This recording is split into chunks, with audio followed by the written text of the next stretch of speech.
Hello student, एक बार फिर से आप सभी का वेलकम है आपके इस यूट्यूब चैनल पर।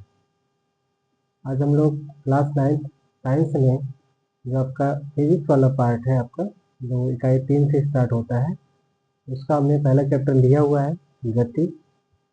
तो उसके बारे में हम लोग रिवीजन करेंगे, क्योंकि रिवीजन की क्लासेस आपकी स्टार्ट हो गई हैं। हम लोग चैप्टर वाइज रिवीजन शुरू किए हैं। केमिस्ट्री में हमने आपको कुछ रिवीजन कराया था, अभी उसका सेकंड पार्ट बाकी है, उसको कराते हैं। आज हम लोग इसमें फिजिक्स वाले चैप्टर में जो आपका पार्ट 1 है उसका रिवीजन करेंगे। तो जो मेन मेन चीज़ें हैं उसके बारे में समझेंगे, उसको अच्छे से उसका रिवीजन कराएंगे आपको। सभी लोग तैयार हैं? तो आप लोग कमेंट में बता दीजिएगा। सभी लोग स्वस्थ भी रहें, अच्छे रहें और तैयारी भी करते रहें आप लोग। ठीक है, चलिए शुरू कर लेते हैं। पहला चैप्टर है आपका, इसमें इकाई 3 से शुरू होता है फिजिक्स वाला पोर्शन, जो गति से शुरू होता है। लेकिन इसमें आपको दो चीज़ें जाननी है। पहली, एक आपको जानना है विरामावस्था, और दूसरी जाननी है आपको गति अवस्था। एक एक चीज़ों को समझते हैं। सबसे पहले आप जानेंगे विरामावस्था क्या होती है। सबसे पहला जो पॉइंट आपको जानना है, विरामावस्था। विरामावस्था समझिए इससे पहले विरामावस्था क्या है। देखिए, जब कोई वस्तु हो और समय के साथ साथ उसकी स्थिति में कोई परिवर्तन ना हो, तब उसे आप क्या कहेंगे? विरामावस्था कहेंगे। जैसे मान लीजिए कोई बुक है, वो टेबल पे रखी हुई है और 5 मिनट के बाद आपने आके देखा फिर अभी वही, 10 मिनट के बाद आपने देखा वहीं पर है अभी। इसका मतलब क्या हुआ? समय के साथ साथ उसकी स्थिति में कोई परिवर्तन नहीं हो रहा है। आप क्या कहेंगे? उसे विरामावस्था में कहेंगे। अगर इसको आपको परिभाषित करना हो, क्या लिखेंगे? लिख सकते हैं यहाँ पे, जब किसी वस्तु की स्थिति में, वस्तु की स्थिति में समय के साथ, समय के साथ कोई परिवर्तन ना हो, कोई परिवर्तन, जब किसी वस्तु की स्थिति में समय के साथ कोई परिवर्तन ना हो, ना हो, तब वह वस्तु की, वस्तु की विरामावस्था कहलाती है। विरामावस्था कहलाती है।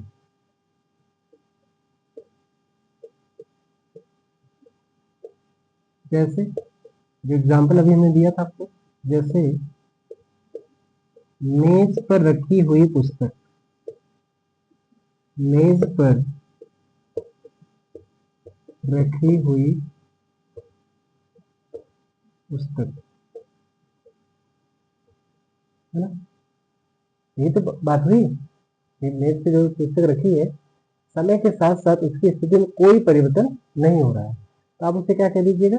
विरामावस्था में है। दूसरा होते गति अवस्था। दूसरी व्यवस्था होती है, क्या होती है? गतिज अवस्था। गतिमान अवस्था कह लीजिए, गतिज अवस्था। गतिज अवस्था क्या होगी? आप सब बताएंगे, बोलिए। गतिज अवस्था क्या होगी? ये तो कहेंगे, यदि कोई वस्तु है उसकी स्थिति में समय के साथ साथ क्या हो रहा है? परिवर्तन हो रहा है, तब उसे क्या कह देंगे आप? गति अवस्था कह लेंगे। जैसे आप खड़े हैं और बस जा रही है, तो 2 मिनट के बाद देखा आपने बस काफी दूर है, फिर 2 मिनट के बाद और देखा आपने और पास आ गई, फिर 2 मिनट के बाद आप देखेंगे बस आपको क्रॉस कर चुकी है, 2 मिनट बाद और देखेंगे बस और आगे जा चुकी है आपसे। इसका मतलब क्या होगा कि वो जो बस है वो गति अवस्था में है। ये तो हो रहा है ना, यानी कि जब कोई वस्तु जो है समय के साथ साथ उसकी स्थिति में क्या हो रहा हो? परिवर्तन हो रहा हो, तो उसे कहेंगे गतिज अवस्था। तो लिख सकते हैं इसको। गतिज अवस्था क्या हो जाएगी? देखिए, जब किसी वस्तु की स्थिति में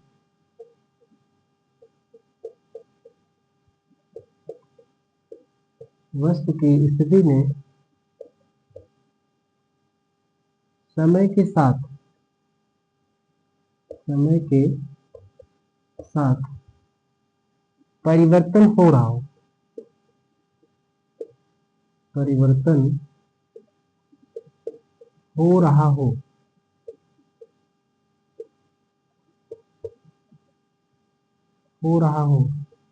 तब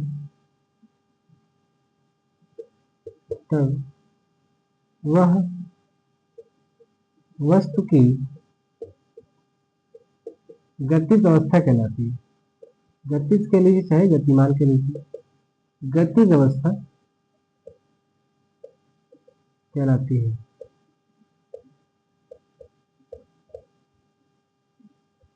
जैसे वाहनों की गति, वाहनों की गति, चलते हुए वाहन है, वाहनों की गति कह सकते हैं। क्लियर है यहाँ तक? आगे बढ़ेंगे, उसके बाद हम लोग जानेंगे गति के प्रकार। ठीक है, चलिए गति के प्रकार जान लेते हैं। यहाँ तक सभी को क्लियर है? किसको हटा देते हैं? सभी को क्लियर होगा? चीजों को आसान तरीके से पहले आपको समझा करके जो चीजें नोट करने लायक है उसको नोट करवा दे रहे हैं, इसलिए क्योंकि आप लोग अगर नहीं लिखना चाह रहे हैं तो आप उसका स्क्रीनशॉट लेकर के याद कर सकते हैं चीजों को। एग्जाम में जो चीजें आनी है उसके हिसाब से आपकी जो रिवीजन क्लास है वो कराई जा रही है। पहले आपने नोट्स अगर बनाए होंगे तो आप नोट से भी कर सकते हैं, और यहाँ तो आपको रिवीजन कराया ही जा रहा है। ठीक है, चलिए आगे बढ़ेंगे, यहाँ तक सबको क्लियर होगा। आगे चलेंगे, हम लोग जानेंगे गति के प्रकार।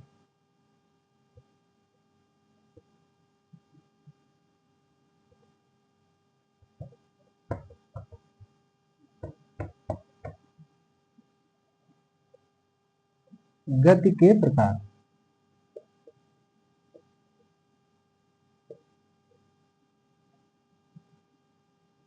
जानेंगे गति के क्या क्या प्रकार है। पहला जो होता है आपका सरल रेखीय गति होती है। पहला क्या है? सरल रेखीय गति। नाम से ही चीजें आपको स्पष्ट हो जाएंगी। सरल रेखीय गति क्या कहेंगे आप इसे? जब कोई वस्तु जो है बिल्कुल एक सीधी रेखा में गति कर रही है, उसे आप क्या कहेंगे?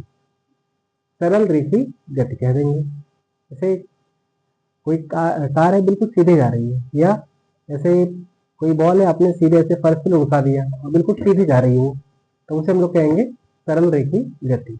तो छोटी सी 2 लाइन की परिभाषा, इसको लिख लेते हैं यहाँ पे। क्या कहेंगे? जब कोई वस्तु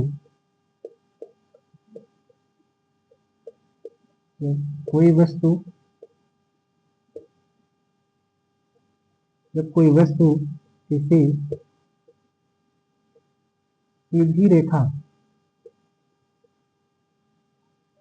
सीधी रेखा में गति करती है,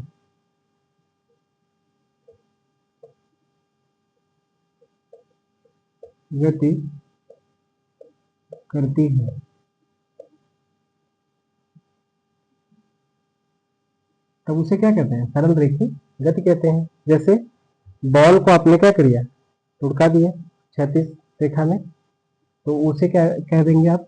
जैसे इसका एग्जाम्पल अगर लिखना चाहें यहाँ पे, जैसे क्या लिख सकते हैं? जैसे क्षैतिज तल पर लुढ़कती हुई गेंद,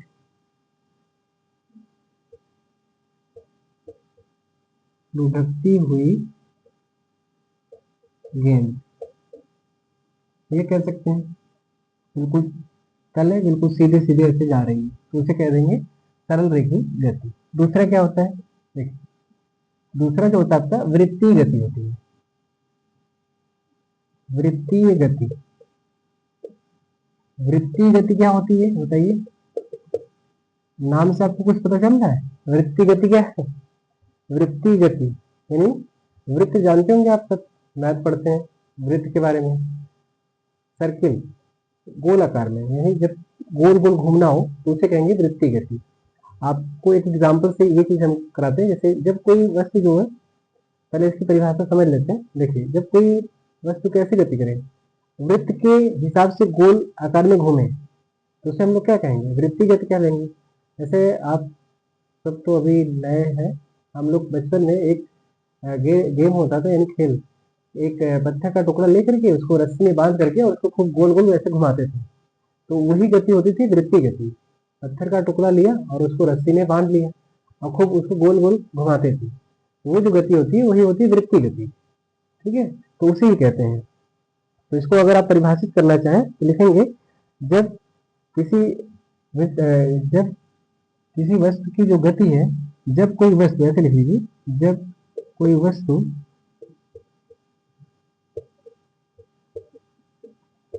किसी वृत्ताकार पथ पर गति कर रही हो, वृत्ताकार पथ पर गति कर रही हो, ये भी कह सकते हैं आप, कर रही हो, तब उसकी गति कैसी हो जाएगी, वृत्तीय गति हो जाएगी। जैसे जो एग्जाम्पल अभी हमने आपको दिया कि धागे में किसी पत्थर के टुकड़े को बांध करके और उसको गोल गोल घुमाया जाए, तब उसकी गति कैसे हो जाएगी, वृत्तीय गति हो जाएगी। ये हो जाएगा आपका। एक और होता है आपका तीसरा होता है, वृत्तीय के बाद होता है दोलनी गति। तीसरा जो होता है दोलनी गति होता है। दोलनी गति, दोलनी गति जानते हैं आप सब, बोलिए।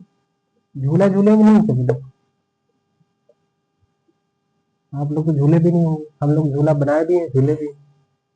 ठीक है, झूला कब पड़ता है आपको पता होगा, जो एक झूला पड़ता है ना, जो बरसात का महीना होता है, उसमें पंचमी होती है,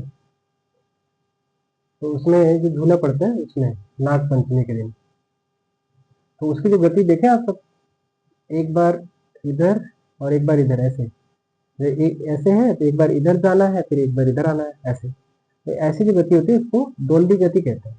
मतलब एक बार इधर की तरफ जाएंगे फिर बीच में आएंगे फिर इधर जाएंगे। तो एक ऐसी घड़ी भी होती है, पेंडुलम घड़ी, तो उसकी गति को हम लोग दोलनी गति कहते हैं। तो उसमें एक दोलन के हिसाब से चीजें होती हैं। जैसे तो एक निश्चित बिंदु की इधर उधर जब गति हो रही हो, एक निश्चित बिंदु ये हो गया, और एक बार इधर गति जा रही है एक बार इधर जा रही है, ऐसे जो गति होती है उसे लोग दोलनी गति कहते हैं। तो इसको आप कैसे परिभाषित करेंगे, लिख सकते हैं, जब कोई वस्तु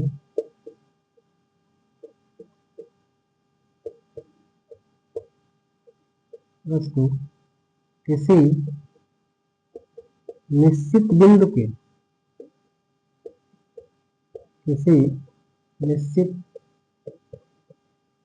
बिंदु के इधर उधर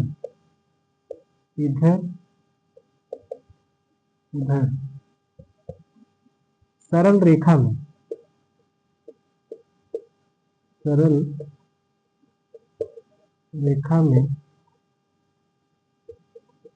गति कर रही हो,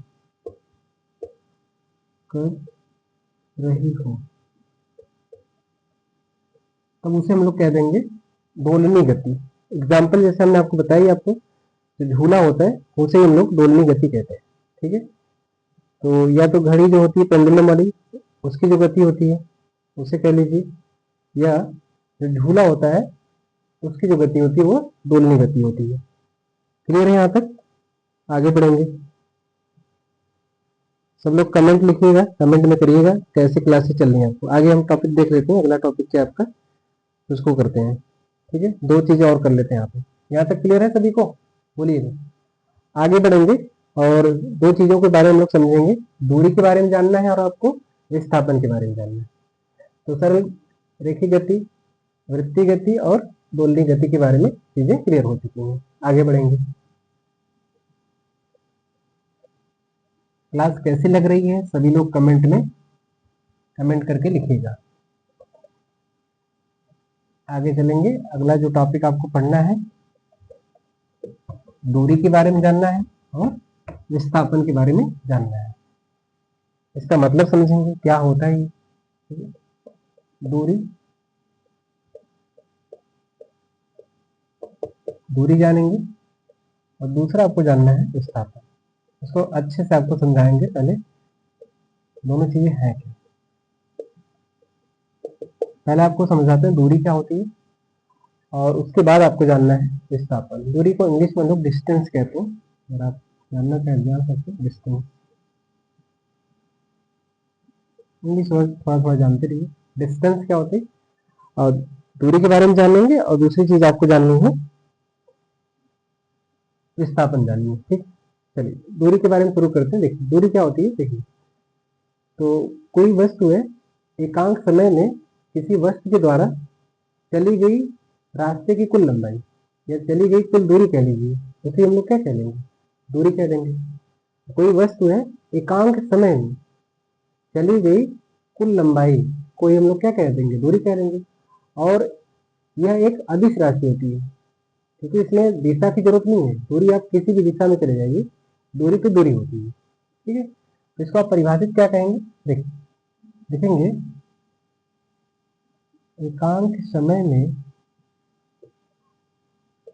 एकांक समय में तय किए गए, तय किए गए रास्ते की लंबाई, लंबाई को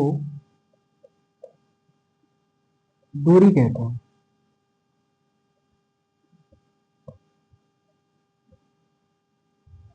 यह एक अदिश राशि है। कैसी है, यह एक अदिश राशि है।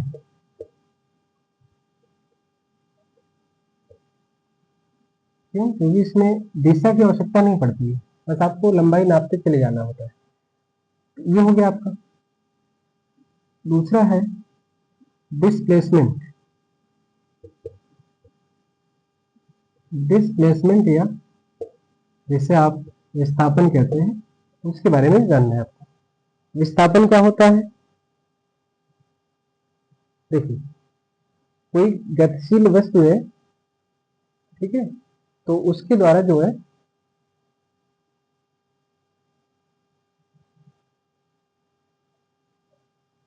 उसके द्वारा जो लंबाई हम लोग तय करेंगे, उसमें देखिए कंडीशन है, क्या कंडीशन है, प्रारंभिक बिंदु और अंतिम बिंदु के बीच की न्यूनतम दूरी। तो कोई वस्तु है, उसके द्वारा चली गई प्रारंभिक और अंतिम बिंदु के बीच की जो न्यूनतम दूरी होती है, उसे हम लोग विस्थापन कहते हैं। और यह सदिश होता है, यह कैसा होता है, सदिश राशि होती है। तो इसको आप कैसे लिखेंगे, किसी गतिशील वस्तु द्वारा,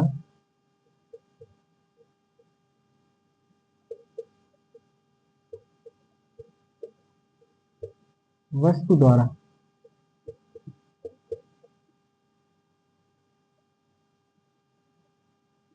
प्रारंभिक बिंदु, किसी गतिशील वस्तु द्वारा प्रारंभिक व अंतिम,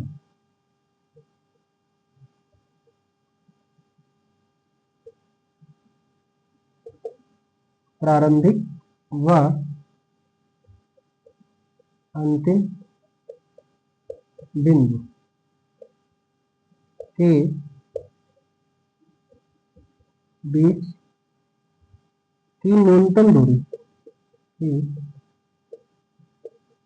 न्यूनतम दूरी, न्यूनतम दूरी को विस्थापन कहते हैं, विस्थापन कहते हैं। यह एक सदिश राशि है, यह एक सदिश राशि है,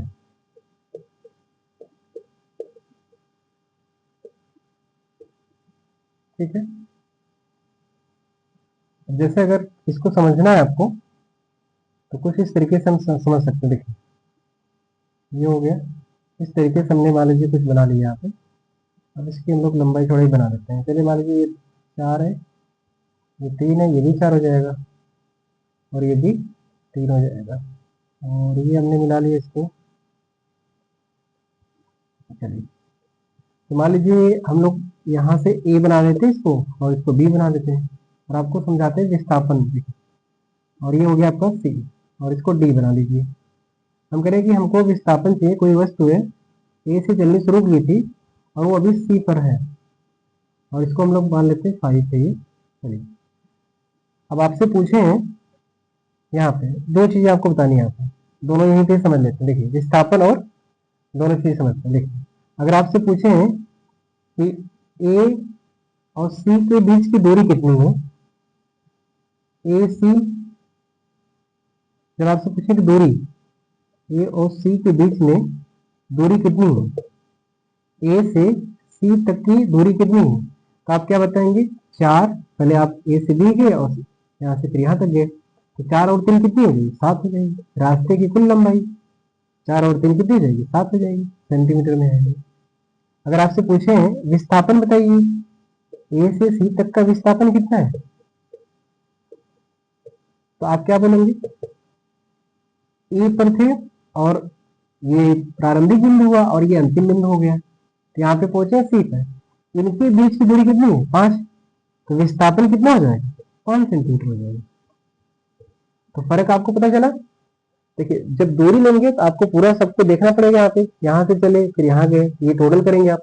विस्थापन में क्या करेंगे, प्रारंभिक बिंदु लेंगे और अंतिम बिंदु लेंगे, इनके बीच की कितनी दूरी है वही क्या हो जाएगी, उसका विस्थापन हो जाएगी। क्लियर है यहाँ तक सभी को। चलिए तो इसका जो सेकंड पार्ट है हम लोग सेकंड लेक्चर में करेंगे। यहाँ तक आप लोग चीजों को रिवाइज कर लीजिएगा अच्छे तरीके से, ठीक है। क्लास आपको हेल्पफुल लग रही होगी तो सभी लोग लाइक करिएगा, शेयर करिएगा और कमेंट भी करिएगा सभी लोग, और सभी अपने दोस्तों को बताइए। क्लासेस अच्छे तरीके से यहाँ पे चलाई जा रही हैं और सभी लोग चैनल को सब्सक्राइब कर लीजिए। धन्यवाद।